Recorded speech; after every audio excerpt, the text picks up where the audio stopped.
Greetings, Uganda. Welcome to another episode of Women in Tax. My name is Anan Priska and I'm going to be your host.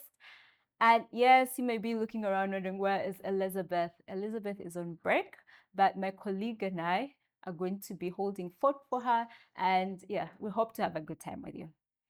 In today's episode, we have in the hot seat the manager for Stakeholder Relations here at URA. She has been at the authority for about 2 decades. I could even be selling her short, but she's been here for some time. And she has been here in wearing different hats. She has worked in change management. She has worked in L&D, that is, learning and development. She has done performance management. She's done a bunch, quite a bunch. And we'll find out shortly. But, above all, she's a tax woman. Yes. Like everyone here is. So join me, ladies and gentlemen, in welcoming the amazing, the seasoned, and very lovely Jessie Jane Abonyo. Did I leave out any name? No, you did. No, you did. And I like the element of tax. Okay. It just so happens that whichever industry you find yourself in, you have to pick up that identity and own it. And so, irrespective of where you find yourself seated within the authority, you're always a tax collector. That comes with the basic training. That's true. We're all revenue officers. Yes, we are. Yeah. Jessie, you are above all an HR girly. Like I said, like you're an HR. You've been in your season, you're born, bred, lived HR. And when you experience HR people, they always ask you this question, especially hiring managers. They'll ask you, who are you? Like every time you go to a panel, who is Priska Anand? And it's like, why are you asking me this question? How can I, sum who I am in such a, in this question? So today I'm going to turn the tables on you. I'm going to ask you that question that you always ask us. Good. Who is Jessie?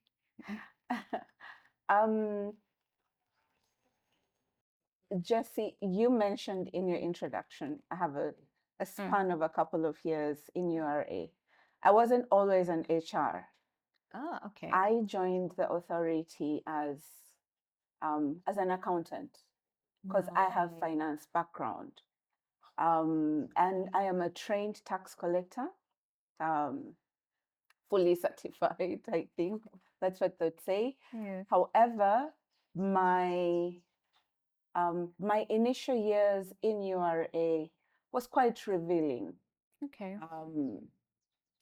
The business of tax collection requires that you not only understand the numbers, how businesses make profit and and generate revenue that can be taxed, but it also calls for an engaging, a skill to engage, a skill to facilitate, a skill to deal with people. And that's the transformation I found myself going through. And so I had several years as a tax collector, primarily, but then I quickly transitioned into the HR field because my leaders, and that's something we all as leaders have to be cognizant of, when you identify a talent, a skill, a competence, and a natural placement, nudge your teams towards it. That's what my leaders did for me. And so they quickly told me, you know what, Jessie, you'd make a better tax collector if you were nurturing and training tax collectors. And that's how I found myself in the HR space. So who's Jessie? Jessie is an OD practitioner. Okay. We OD practitioners work with organizations to help them stay productive. Okay. We do that by improving, analyzing their structures, analyzing the culture, facilitating them through change, asking the continuous improvement questions that we all need to ask, irrespective of your industry, and then working with the teams to help improve. And that's how we have found ourselves as the authority, identifying technology we can adopt, work processes we can improve, competence and skills that we are continually bringing on board for our staff to adopt so that we serve the clients better. So, in short, Jessie, tax collector, yes. Audit practitioner, absolutely. Ah, Yeah. okay, okay. Yes. Oh wow. Okay. That's that gives us some perspective into who you are. But I'm also curious, you have been here all this while, Yeah. 20 years, Mm-hmm. and everyone someone who's probably watching is probably asking themselves, how have you managed to be in this space for that long? What is the secret formula to this longevity and this growth? I think for every worker, for every employee, I found that relationships help set the foundation for everything. Okay. So quite earlier on, I learned that I was very good at facilitating conversations. Yeah, you are. Building relationships with the teams that I was working with. I also later on in life learned when I did a couple of assessments that I'm pretty, my team says I'm empathetic, so I listen. I always seek to serve. So irrespective of where you place me, I will connect with the people, connect with the business, and always try to help people discover their better side in delivering what it is that they're supposed to deliver. So yeah, and for a tax collector, That's very important. I think that's the bottom line. For every client you meet, you want to leave them embracing their civic responsibilities. But for the person on the other side, you want to equip them with the skills to engage, to educate, so that you don't need to follow them up through enforcement. That's our ultimate goal. Okay. Yeah. Okay. You said something about always seeking to serve. Oh, what do you think has put you in a space where you view your leadership style like that? Like I view in my position as a leader, I'm seeking to serve. What are the building blocks for your leadership style?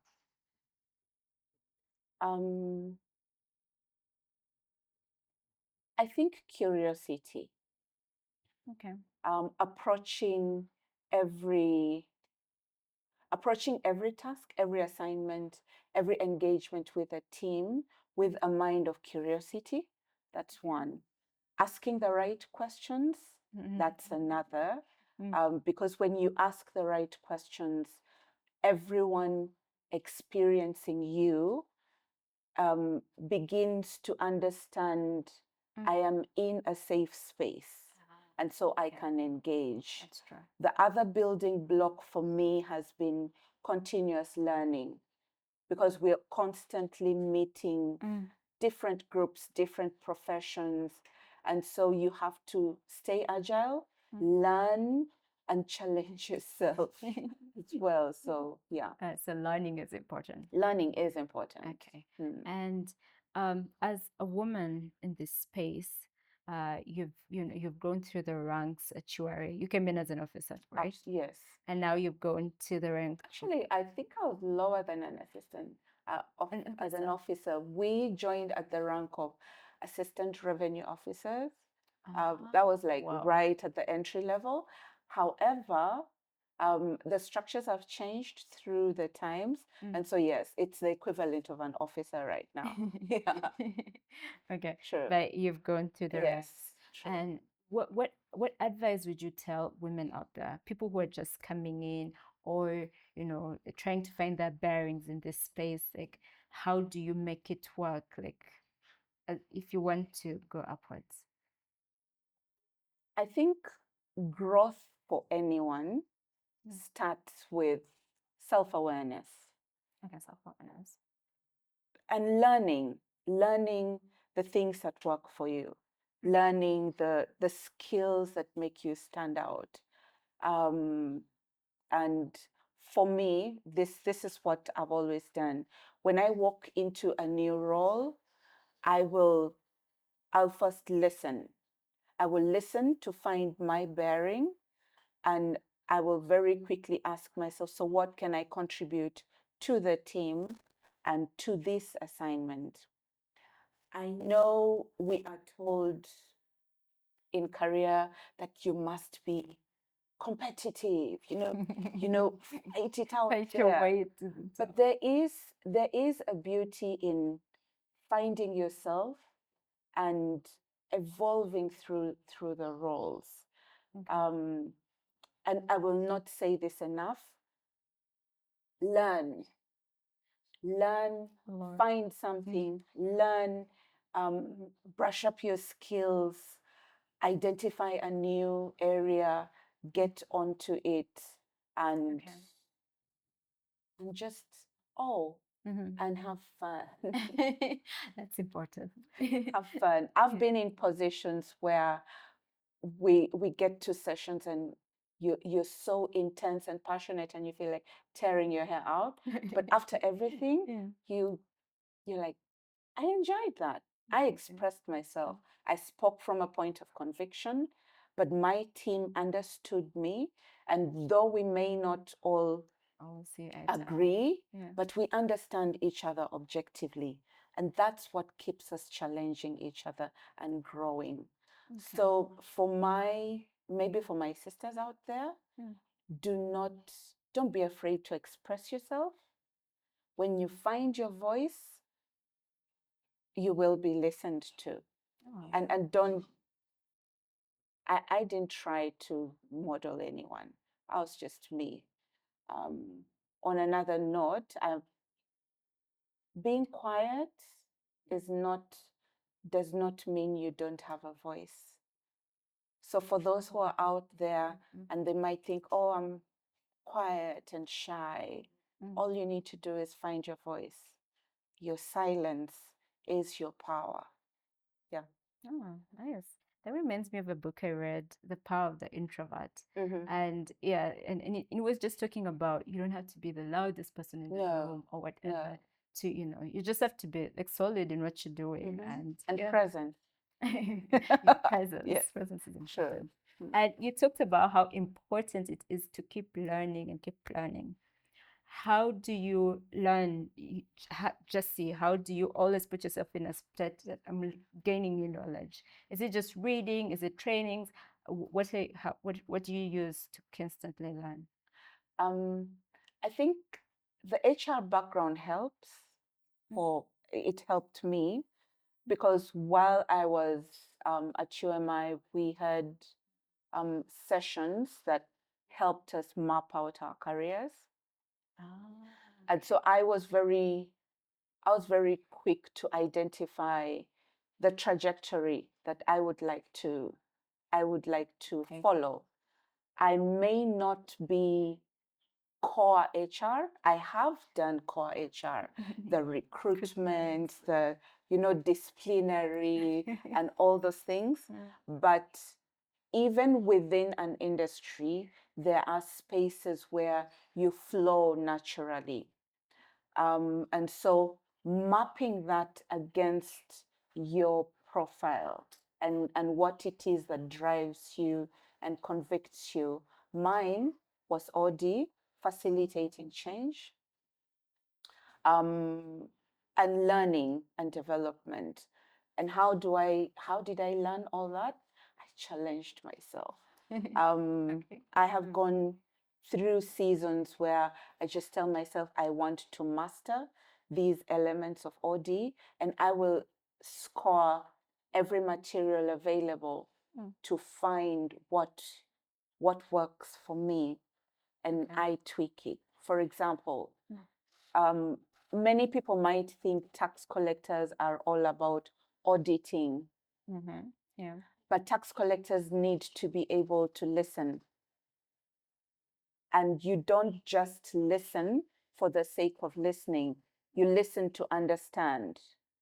And that means if you're a leader and you are leading your teams, you must be able to not only listen to yourself, but also listen to your team. Okay. And so, listening, Mm. scoring materials, do not be afraid to ask questions. And especially for us who are in a very highly technical area, you might think the world revolves around tax, but not everyone out there likes tax. So you have to find the human face to getting that response and helping our citizens understand that this is a joint effort. It's not just me coming in to say, oh, I'm giving you an assessment, but why and how? And so working with the different teams, it's also helping them identify the technology that would help us as tax collectors do a better job. I recently learned from one of our leaders that our industry is a highly emotional industry. Yes, we sell emotions, emotions of civic responsibility, emotions of ownership for the country, emotions of satisfaction that I have contributed to the growth of this country. But for the leader, it is bringing the collective and saying, this is our responsibility. Can we go out and sell that and not just show me your books and I tell you how much? But yeah, that's the angle we would like to take as well. So sorry, I've gone around, but No, but it's how okay. have I Kept yourself learning. kept myself learning? I said curiosity. Curiosity. Challenge yourself and learn. Ask questions. And I think I've ended with participate and engage. Okay. Yeah. All right. While you were sharing, I kept thinking to myself, "Oh my gosh, this you have done a lot of stuff," and you know, coming back home at Chuare, you've been here for a while, and I know I've been here for 3 years, but I feel like Feels like a lifetime. yes, it does. I've experienced so much, and yeah, it's very thrilling. It's very fulfilling.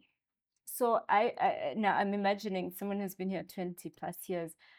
You've experienced so much. What are some Oh, of yes. the highlights of your journey so far?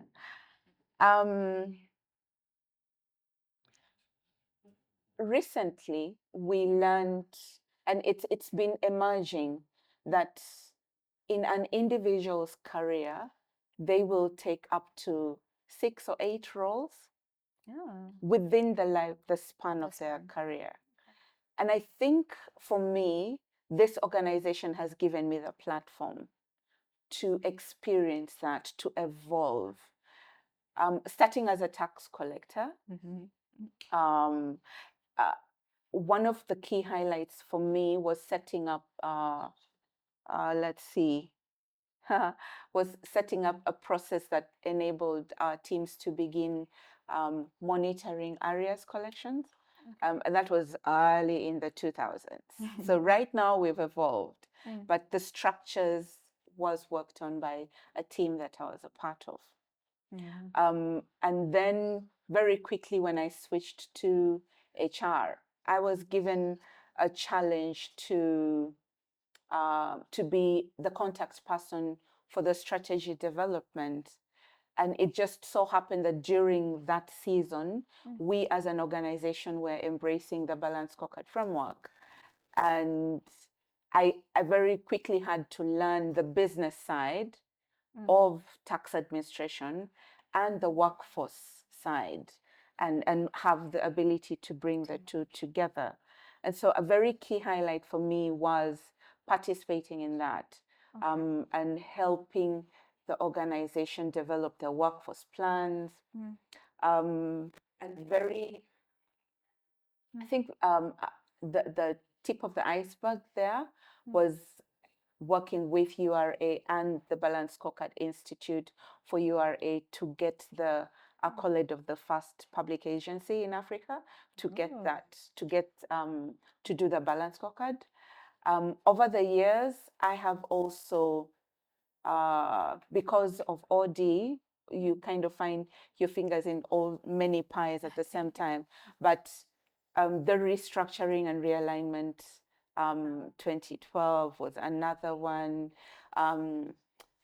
Through that season, we discovered the importance of change management as a practice and as a discipline. That was another highlight for me because we quickly realized that we may bring in all sorts of changes, but if the people do not embrace the change, I have a colleague who coined a term, people make change happen.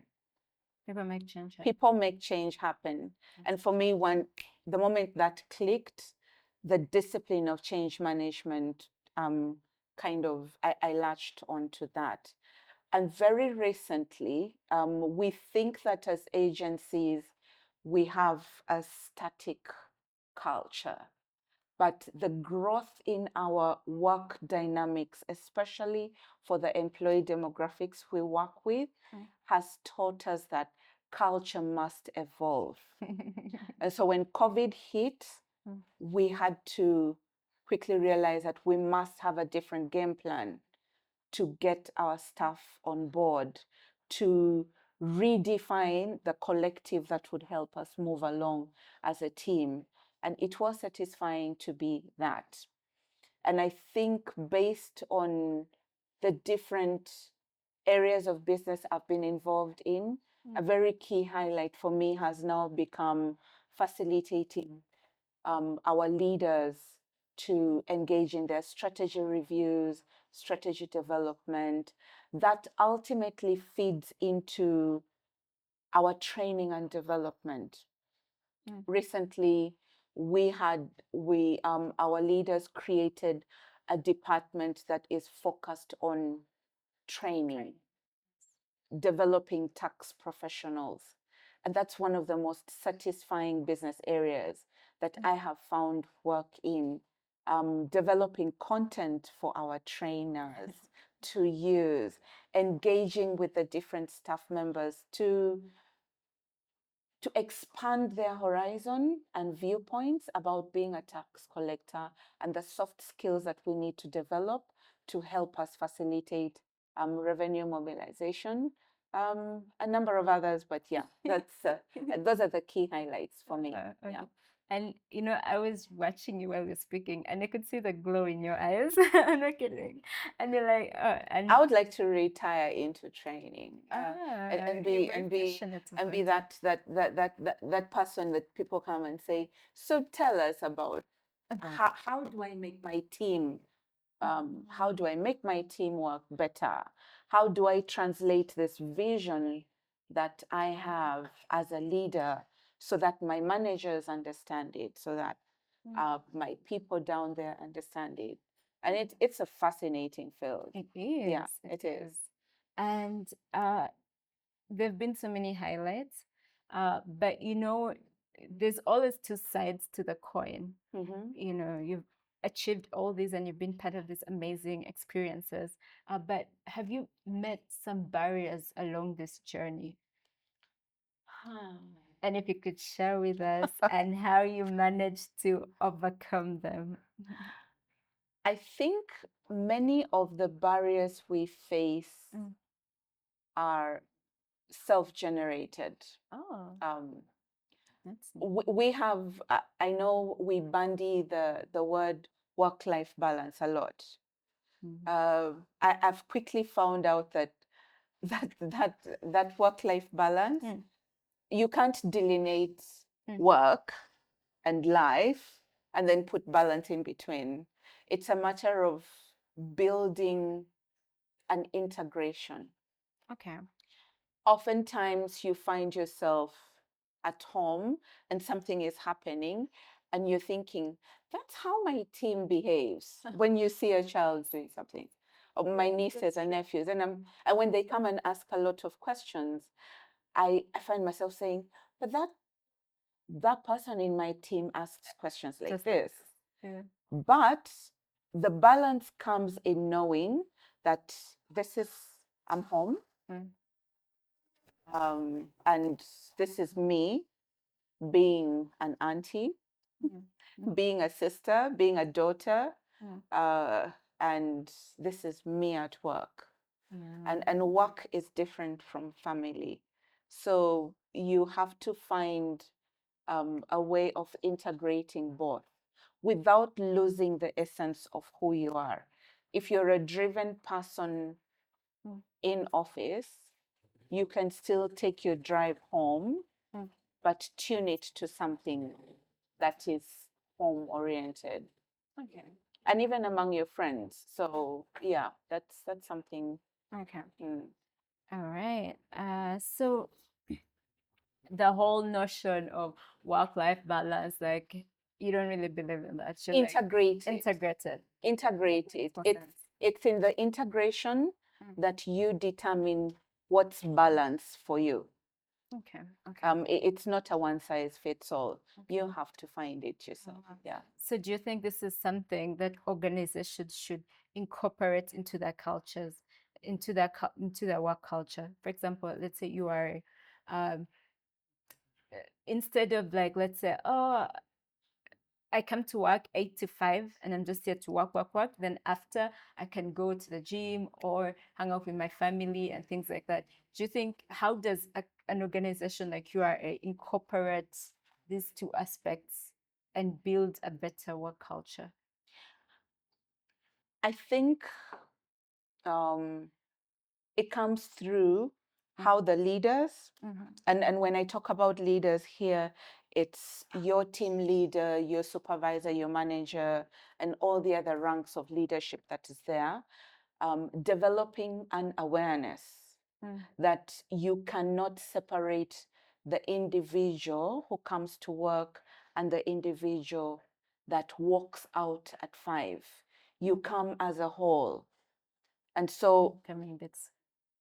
as an organization, and because we work in a very high stress, high pressure, and very demanding, it's building the skill within both the leadership and the workforce to always be aware that, oh, I've carried something from home and it's impacting on how I'm engaging with my team, or having that ability to say, I have a few members of my team that are lagging behind. Can I find out what could be happening behind the scenes for the symptoms that I am seeing? And it's a capability that we can build among our leaders and teams, but also setting in place the infrastructure that helps the leaders lead their teams, but the teams having the having the safety to speak out and also say, I'm not feeling that. And that manifests in different ways. And we've seen all that happening in your area as well. I'm sure a few other organizations may identify with this as well. And especially after COVID. Oh, yeah. We went through the whole volatile environment and everything. Yeah. Okay. So is this relevant to just organization culture in general? Like if you want to build a positive culture for an institution, you have to make sure that the leaders and the teams are very like well-oiled and in sync. How do you build, I guess what I'm trying to ask is, how do you build a positive culture and a lasting culture for an organization? The answer to that is lengthy, but I would say, and I was greatly influenced by 2 books that I think for me speak so much to everything we experience as an organization.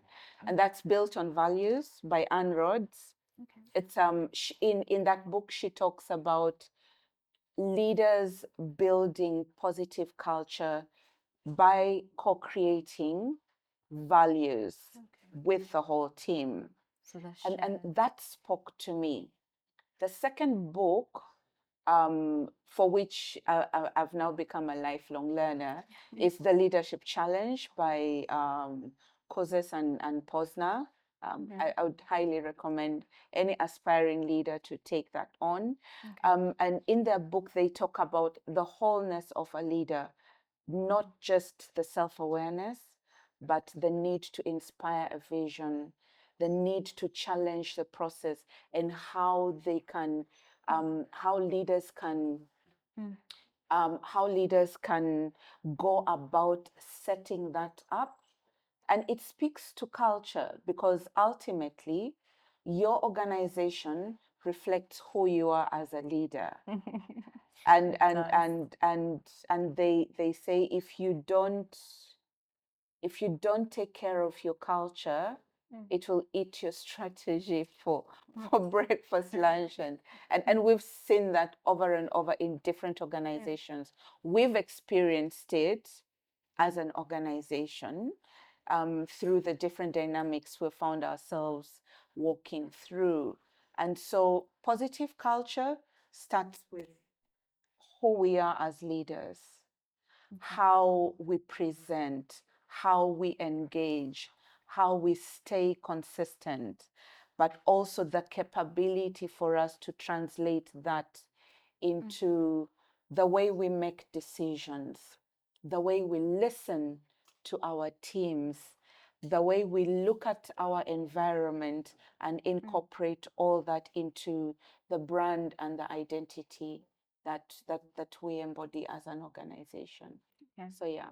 So positive culture is greatly hinged on the leadership quality that an organization has. Leaders set the tone, collectively you build. So yeah. Okay. Okay. And we're going to bring this back to the girl child. How can women develop the right skill and mindset to transition into leadership roles? Because sometimes for women, we stand back and we're like, "Oh, I don't want the limelight on me. Can I do it?" And yeah, so how can we transition into, getting a seat at the table of men, if you like? I think that seat has always been there. It's us, the women, who have been shy to step up. Okay. And it's not going to come through a handout. We have to position ourselves and deliver to the quality that is expected. And unfortunately for us as ladies, it means you have to work to a higher standard, because you're balancing so many things, and expectations and responsibilities. So one, know who you are. And like I said before, finding your voice gives you the power to speak out. Number two, challenge yourself. Set your map of what you want to see at the end of the day, and pursue it. And in pursuing it, sometimes you have to make a sacrifice or two, which in itself redefines who you are. But I think for me, ultimately, it's knowing how far you're willing to go, and challenging yourself to continuously build towards that through learning, through a couple of these other things that we've talked about: the listening, the the challenging yourself, the asking questions, staying curious. But I think ultimately it's embodying the values that you have as an individual. And we all have different values as people. Okay. We bring those values to work. It shapes how we interact with our fellows in in how we view opportunities that come along and step up to take them up. Okay. And I think for us ladies in this field, that's your superpower. Your values are your superpowers. Okay. So own it and work with it. Own Yeah. it and work with it. Mm. But you said something about, it's not going to be handed to us. No. We have to put in the work. Like, you cannot sleep on the job. You still have to, to put in those extra Yes. hours, and make sure you're worthy of what it is you want to, that you're aspiring for. But it's one thing for me to be doing the right thing and ticking all the boxes. I have everything right, but the organization or the situation around me is just doesn't have the right the right mechanism to allow me to grow. So what can organizations do differently to create an environment that allows for women to grow and to do what they aspire to be? You see, I know that because we want to ask for concessions and tell our organizations, oh, we want ABCD and it has to. I think for me, every organization sets itself up as objective, balanced. It is the practice therein that makes the difference. Okay. And so for me, it still boils down to the leadership philosophy, that how the leaders come to lead. Okay. How leaders come. What do I mean? If we as organizational leaders know and are aware that our female gender require a little more support, for example, during their productive years, they need a crèche for the lactating mothers, and understanding the physiology that the different genders go through, and framing our support systems and the policies within our organizations to keep them engaged, listened to, and feeling supported through the different seasons, then I don't think the element of inequality comes in. Okay. But it starts with the awareness.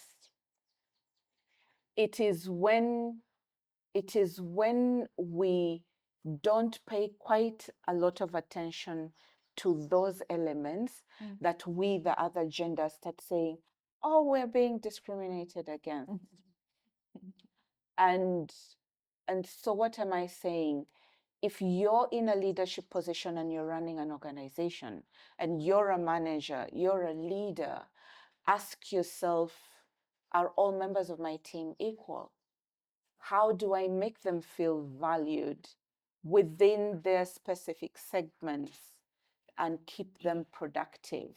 Okay. Because when your team sees you do that, they will respond likewise as well. Okay. And that translates into, like I said, your policies, your practices, the hours of work that you give everyone, how you give performance feedback, for example, how you support the different teams to translate from one change element to the other. And yeah, just making resources available for the people who need it to take advantage of. Yeah. Okay. How would you say URA has done in this regard?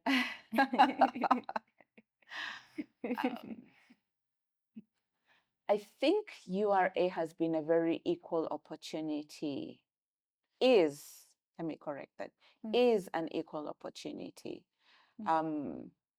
When we step out and there are opportunities for growth, I don't see a lot of difference in how the ladies and the gentlemen are handled.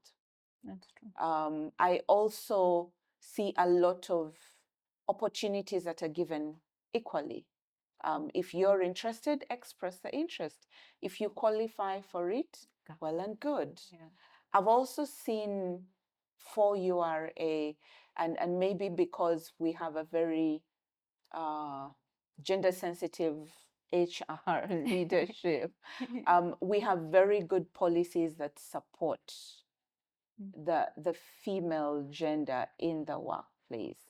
And also cuts across to the male, because medical, the provisions in our medical, the way mothers are supported through the different work structures that they have in place.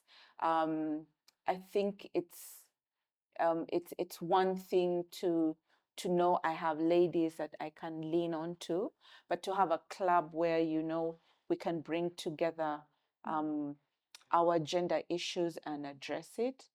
But also, I think for the leaders knowing, I'm on a evangelistic evangelistic platform for leaders here, because everything rises and falls on them. And so get the leaders to understand. Okay. Get the leaders to be aware and proactively address some of those things before they become an issue. And URA, I think we're on the right trajectory. Yeah, I think With the so too. changing work dynamics, though, we will have to review a few things because of the young workforce coming in, and our more mature workforce seeking to get a little more flexible in how they manage their work and all. Lots of opportunities to grow as well. Yeah. Okay. And my next question is about change management. Let's leave the girl chat. Let's park the girl chat for a bit. Even the girls go through change, so let's address that. Yeah. So change management is such a crucial part of organizational success. Like, we've been sharing throughout this conversation so far. How do you see change management evolving in response to global challenges? Like you just said, after COVID, a lot changed. And for example, in URA, the demographic is also quickly changing. So how is change management evolving to respond to some of these changes? I think the world and practice of change management is one of the fastest growing areas. And that's because the ability to support your teams through change is not a novelty anymore. Every leader must have that skill. Even for those who deal with clients, those who go out to engage, we must be aware that change emerges in all manner of forms. And so the ability for us to determine that for this situation, this is the best change approach is becoming very critical. Gone are the days when you introduce one framework and everybody has to fit in. We now have to tailor your change facilitation to the type of change that is emerging, and keeping it agile to switch to different approaches even while that change is happening. Okay. Because ultimately, if the people bringing the change, introducing the change, do not get the others buying in, it's a product that won't sell. Okay. So globally, it's a very agile skill. The discipline is growing. I mean, if you, for those who are practitioners, we are now looking to see how do you integrate the elements of change into coaching, for example, so that the leaders not only know how to introduce the change, but work with the teams to get the change to be adopted into as a core soft skill element, the ability to foresee change and tailor how you listen, the questions you ask, and how you then tailor a response that gets the people to say, this is a change I can identify with, and I would like to be a part of that evolution and picking it up and running with it. Yeah. Okay. Okay. So, and when it comes to learning and development, that's something else that you're very passionate about. What are some of the trends that you're seeing in the corporate space? And That's another area as well. I think COVID taught us that anything can change. yeah. And so while the traditional learning and developing and skills development is still very necessary, I think we're quickly learning that individuals learn differently. So personalized learning pathways are becoming very important. From 2 hours, breaking it down to maybe 30 minutes, 16 minutes knowledge bites is something that's becoming very, very, very appetizing for many of the staff and the learners out there. Because what we want to do now is build a content for you that you can listen to for 20 minutes. And when you step into a meeting, you want to be able to apply that knowledge you've gained. Right. And that's how we're evolving. It doesn't take away the group chemistry of coming together to learn, but also giving you the additional tidbits that if this is what you're looking for right now, here is it. Find it, absorb it, apply it. And that goes to content, to delivery, to all that. Another area that's emerging as well for us is the emphasis on soft skills. It's the relationship. It's the how you engage and deliver that knowledge, not only for yourself, but with your team, that makes the difference. Nobody wants a snobbish teacher. True. Or a rude team leader. So delivery. nurturing that team leader to know that this is the best way I can approach delivering my instructions is becoming a core element for competence and learning and development. Yeah. Okay. Okay. All right. And also, there's a lot of talk about like data lately and, using data to make decisions. Is that something that is also part of the trends that you see in this field? That's not going to go away. It's not going to go away anytime soon. I mean, when we talk about database decision making, it's something that has been with us. It is going to stay. It is going to inform what we do in the future. So that's another element. So what we need to do, I know we're talking about AI and machine learning, but all those things use data. And so we need to begin developing the competence to craft data, use data, analyze it to make sense, and create knowledge that helps decision making right from the word go. From the time you walk into the organization, everything you do generates a data point that someone has to look at and analyze and ask a few questions and make sense of it to help you do your work better. And I don't see data going away. I see us embracing it, facing it, because most people equate data with technology, with math, Yeah. and that's something we all need to learn to live with. Your car runs on math. I mean, even when you're setting up your menu at home, Yeah. it's mathematical because you're going to have to measure ingredients and all that, and each of that gives you different data points and data sets that help you make decisions. So math and data are here to stay. Here to stay, not going anywhere. Okay. Yeah. All right. I feel attacked, but okay. When you shared, you talked about how it's important, like knowledge management and content is changing. It's, the hour-long sessions are good, but you're trying to make more like bites and keeping it shorter.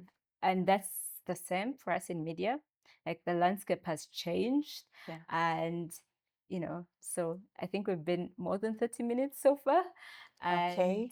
And And hopefully we've generated enough data and content that would inspire some people and encourage our listeners as well. Definitely, I Yeah. think so. But just so that we don't hit the 1 hour mark, I'm going to just jump into a little bit personal. Okay. What does life look like for Jessie away from URA, away from HR, away from change, away from L&D? Like, what does it look like for you?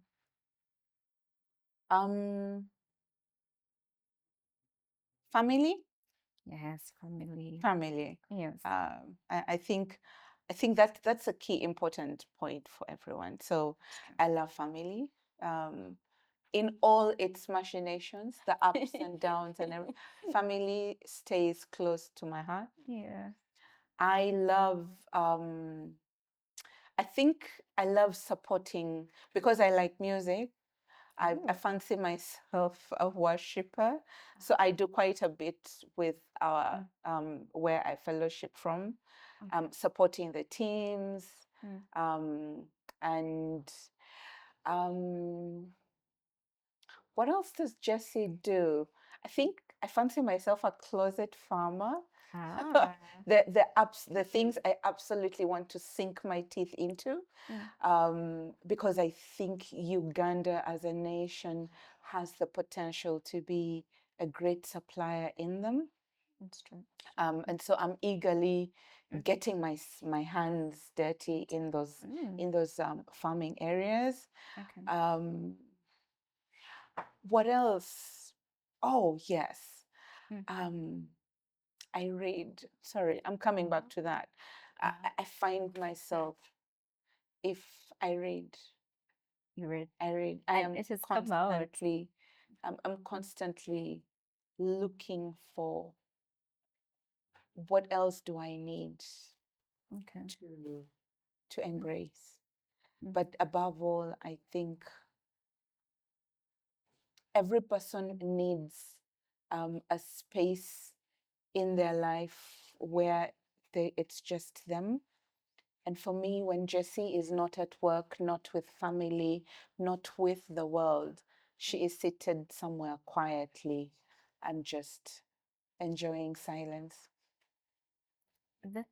That's different.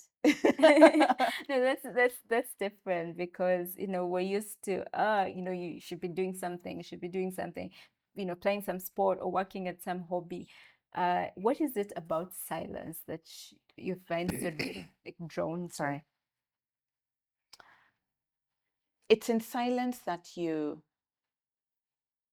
silence is like a mirror. Okay. Silence presents you an opportunity to listen to yourself. By the way, being quiet doesn't mean all is quiet. There's a lot that happens in silence. And for many of us, it creates a fear of losing out. Okay. But I think I find it's in silence that I revalidate who I am. I reinforce my core beliefs, as in my no-go areas. It's in silence that I can travel the world in my mind and come back and still say, home is best, Uganda is best. I'm good where I am. Working to make it better, but still good where I am. Yeah. Nice, nice. I'm taking that away from the show. Yeah, and you talked about you like to read, and this has been very apparent throughout the episode from like the word go, reading and being curious came out. And you shared with us two books that we should take away, the leadership books. I'm going to request for just three more so that we make like a five must read from Jessie Jane Abonyo. Yes, so just show three titles. Um, I think I'm going to draw from what I've been working through. Okay. The first for me, which I found very, very interesting, was The Advantage by Lencioni. Still a very good book for those that want to build teams that are out there. I think the other book, I'm pretty sure everyone is going to say, yeah, we read that. It's the Bible. Okay. It's Um, big. Absolutely a must-have for everyone. There is nothing you do not find in the Bible. Even where you think it is not there, you will find it in the Bible. So those are four books now. Yeah. And I think the one that has helped me connect quite a lot with the work that I'm doing I think it's the 5 dysfunctions. Uh, Sounds interesting. oh yeah, someone helped me find it, but it's the 5 dysfunctional teams. It's a book by Simon Sinek. I think that's the author, and it's so revealing. So if you want to find out where you are as a leader, go pick that book and walk through it. So it's a mirror. I'm very glad that it's a book that many people are now finding as well, opening and pouring through and using to improve the dynamics of their teams. And so for me, those are the 5. Yeah, I think, yes. Thanks. That's a good list. Just one last question. Okay. What is your mantra in life? What is Justice's philosophy? What's that one thing that you live by day? It's a combination of a couple of things. One, when I am faced with work, I work for an audience of one. I work to please God. Yes, I will have many people around, but ultimately, I know I'm answerable to the Lord for the decisions I make, the way my team responds to the environment, how they live their lives, the things I allow myself to get into or stand up against. I work for the audience of one. My other is to serve. I do not think anyone was created to be an island. It's only through serving that you get filled as well. So serve, but as you serve, work for the audience of one. And that's lovely. Yeah. That's lovely. And to all the young women and not so young women out there, I think that's great advice. And for me, the work for audience of one really stands out because there's always going to be voices. There's always, and you cannot please everyone. It's yeah, you can just do it. And I say that was the last question, but I have like this is a proper last one. Okay, let's get the proper last one. And no problem. Where do you see yourself making the biggest impact in the next 5 to 10 years? Yeah, I guess. What does the future look like for Jessie? Um, Working with leaders. I think that's something that I have become very passionate about. Working with leaders to build a bridge that transitions the next level leadership, get a lot more from the people down. So hopefully I will sink my teeth into um, teams and work with organizations and even internally here and just coach the middle and translate the leaders and the middle languages into actions that the rest can pick up and own and run with and build Uganda, I think, because ultimately that's what we want to be known for, right? Yeah. That's true. That's true. Thank you very much, Jessie. Thank It's you. been an amazing couple of minutes.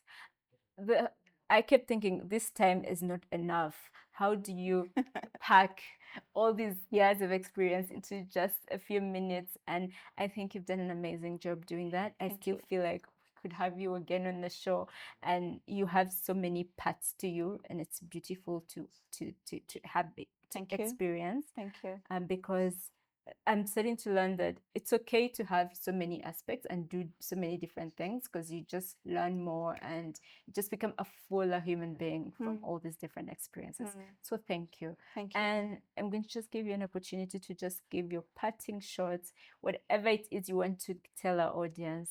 Now is your time. Thank you, first of all, for inviting me. I think when you look at our byline, Women in Tax, everyone will expect me to talk accounting and taxation and all the policies out there that we're grappling with. But I think it's important to acknowledge that every industry has people. It's the people within those industries that shape what the industry becomes known for. And for me, my parting shot is for our industry. For our industry, it's important for us to know that we're human beings who have aspirations, responsibilities, expectations, and ambitions to deliver on the mandate and the responsibility we have. And there are people who work behind the scenes to get the people to present the array of buffet and products that that we do. And so it's an honor and a privilege to support our leaders and the country in whichever capacity. Let it be said that we all rose to the occasion when there was need. And so if you're out there wondering, I am in a very strict discipline, can I make a difference? I would say yes. As long as you're willing to learn, you stay curious and stay true to your core. And yeah. Thank you very much, Jessie. You're welcome. And to our lovely audience, thank you for tuning in. This episode, I like to call it in my mind, while Jessie was sharing, behind the scenes of tax, about tax administration. So we are not saying, this is not about, oh, give me your money, collecting taxes, but you now see a little bit of what happens behind the scenes, what makes the administration, what makes URA what URA is. These are some of the people who have been moving those pieces behind the scenes. and I hope you enjoy it. I hope you will tune in for more episodes because we have amazing guests coming on. So just stay tuned in. And my name is Anan Priska. I've been honored to have you on. And from all of us at the crew at URA TV, the crew is just behind me, and I want to name all their names, from Director Gabby, from Paul, and from Trevor. We say bye-bye and thank you until next time. Thank you. Uganda Revenue Authority, developing Uganda together.